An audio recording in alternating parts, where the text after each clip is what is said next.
بسم اللہ الرحمن الرحیم۔ السلام علیکم ورحمۃ اللہ وبرکاتہ۔ شیخ فیصل اس وقت کعبے کے دروازے کے سامنے سے عرض گزار ہوں۔ اس وقت میں اپنے ان تمام پاکستانی بھائیوں سے، خصوصاً اس وقت جو سندھی اور پٹھان کے نام پر لسانی جھگڑوں میں ہیں، میں کعبے کے دروازے کے سامنے کھڑے ہو کر ان سے عرض گزار ہوں، خدا را ایسا نہ کریں، خدا را آپ کو کعبے کے دروازے کا واسطہ، آپ کو کعبۃ اللہ کا واسطہ، ایک ہی مسلمان ہے، ایک ہی نبی کا کلمہ پڑھنے والے ہیں، لا الہ الا اللہ محمد رسول اللہ۔ ذرا غور تو کریں، ایک دوسرے کو مار کر ہمیں کیا مل رہا ہے؟ جس کو مار رہے ہیں وہ بھی کلمہ پڑھنے والا ہے، جس کو مار رہے ہیں وہ بھی کسی کا بیٹا ہے، جس کو مار رہے ہیں وہ بھی کسی کا شوہر ہے۔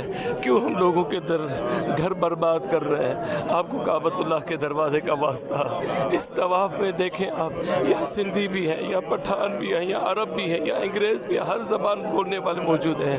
خدا را ایک مسلمان ہو جائے، خدا را ایک مسلمان ہو جائے، خدا را ایک مسلمان ہو جائے۔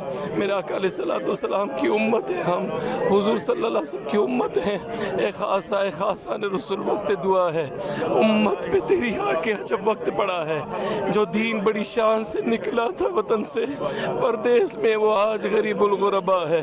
جس دین نے تھے آ کے دل غیروں کے ملا ہے، اس دین میں آج بھائی بھائی سے جدا ہے۔ فریاد ہے کشتی امت کے نگہباں، فریاد ہے کشتی امت کے نگہباں، بیڑا یہ تباہی کے قریب آن پڑا ہے۔ خدا را جھگڑوں کو ختم کریں، محبت عام کریں، ایک دوسرے سے محبت کریں، اللہ کے بندوں سے محبت کریں، ان جھگڑوں کو ختم کریں، اللہ سے معافی مانگیں، اللہ سے معافی مانگیں، لوگوں کے گھروں کو خراب نہ کریں، لوگوں کے دلوں کو جوڑنے والے بن جائیں۔ اس پیغام کو میرے ہر اس بھائی تک پہنچا دیں، ہر پاکستانی تک پہنچا دیں۔ اے اللہ ہمیں نفرتوں سے بچا، اے اللہ ہمیں حسد سے بچا، اے اللہ ہمیں شریروں کے شر سے بچا، اے اللہ ہمیں بغض سے بچا۔ اے قریب پروردگار، کعبۃ اللہ کے دروازے کا واسطہ، یا رب العالمین ہم مسلمانوں میں اتفاق اور اتحاد عطا فرما، آمین بجانب العالمین صلی اللہ۔